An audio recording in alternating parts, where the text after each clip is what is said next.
好，嚟咗架2020年嘅豐田 Alphard 30系 3.5V6，咁呢架車對好多讀者嚟講呢，應該都唔使好詳細介紹噶啦。呢架呢就中凳雙天窗，有後摩啦，開埋呢個睇睇先。中凳都會有呢個墊腳位啦，電動嘅。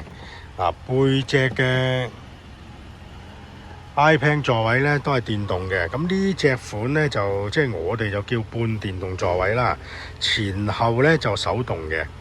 不過如果你話呢啲車嚟講，咁即係好少需要話喐到中排座位前後嘅，係啦，因為本身車廂咧已經好夠大，都唔使話前後就位嘅。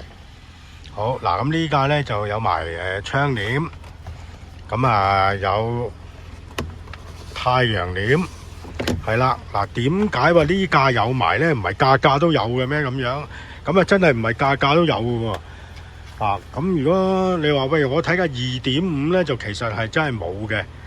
電動座位咧就可能得前面嗰張，後邊中排窗簾嗰啲咧2.5平板咧係冇呢啲設備嘅。同埋咧，係啦嗱，要睇睇個尾門啦。熄咗車，揾支鎖匙試下先。因為咧呢架咧，如果手動掹個尾門咧，佢變咗手動嘅。係啦咁呢架 Alphard 款咧，可以喺裏邊開關。咁如果話需要過關嘅朋友咧，就呢個就即係必備嘅設備啦。就算嗰款車冇嘅咧，嗰啲即係要過關嘅朋友咧，都要改翻嘅。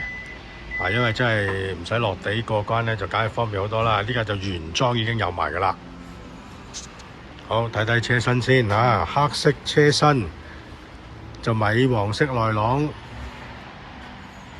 呢架咧就用得好新淨嘅。後邊咧有埋呢個獨立冷氣調控啦，有氣氛燈啦，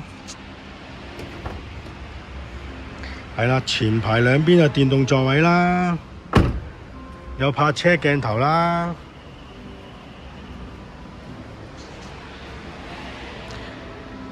好，呢架咧就係2020年嘅30系 Alphard 3.5，七人車嚟講咧就行車表現咧就好多人認同咧，佢係最好噶啦。關注汽車生活，精明揀汽車，生活更自如。